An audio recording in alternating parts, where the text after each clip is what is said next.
Ito nga po pala yung recipe na nagustuhan ng buong family ko at inihanda din natin sa Christmas party. At in fairness, nagustuhan din po nila ito. Kaya kung paano gawin, panoorin nyo po ang video na to. Dito nga ay kailangan po natin ng 2 peraso ng carrots, medium size, 12 pieces ng saging na saba, hinog, at baltan lang po natin yung ating carrots, pati yung ating saba. Dapat hinog na hinog guys yung inyong saba para madaling i-mash or durugin. Kagaya niyan, gamit lang tayo ng smasher para madali siyang madurog. At pagkatapos nga niyan, ay nagdagdag pa tayo ng 2 perasong saging na saba, kaya naging 12 pieces. Durugin lang natin yan ng mabuti, tapos gadgarin lang natin yung 2 perasong carrots na ating binalatan kanina. At pagkatapos nga yan guys, set aside muna natin. Tapos sa isang lalagyan ay maglagay tayo ng 5 cups all-purpose flour. Bali 4 cups lang yung nalagay ko muna dyan sa ating salaan dahil yan lang yung kasya. Tapos ay sasalaan nga lang natin yan guys para mawala yung kanyang buo-buo at hindi mahirap haluin mamaya. At pagkatapos niyan ay isinunod ka na nga dito yung another 1 cup ng harina.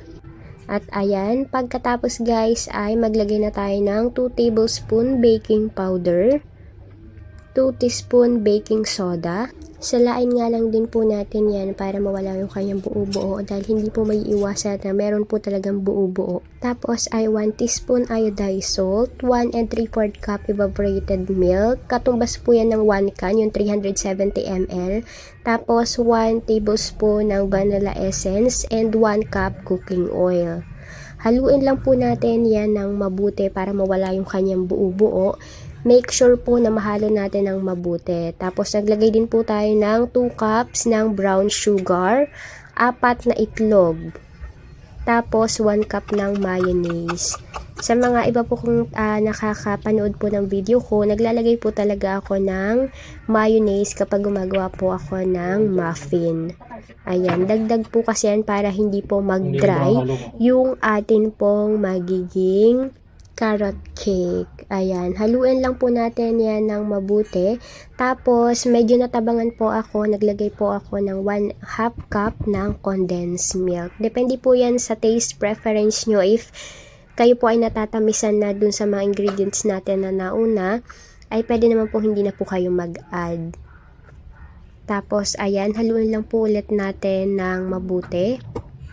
At isunod na po natin yung ating namash kanina na saging, pati yung ating nagadgad na carrots.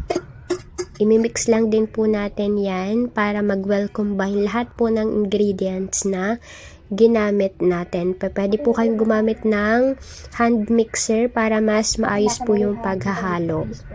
At as you can see, muntik nang hindi magkasya dun sa ating lalagyan. At ayan, nilagay na po natin sa ating muffin tray. Lagyan nyo lang po ng mantika para hindi siya dumikit. Pahiran nyo lang po. Tapos, ibibake na po natin yan ng 15 to 20 minutes. 175 degrees Celsius yung temperature. At dahil nga dadalhin po natin sa Christmas party yung iba, ay ayan po yung iba natin ginawa. Nilagay ko na sa ibang baking pan dahil wala na po akong muffin tray. Ayan. Medyo madami po yung ginawa po natin dito, pang maramihan talaga. At ayan, naluto na po ang ating banana carrot cake muffin. Ayan po yung itsura niya. Ang ganda ng ating naging outcome.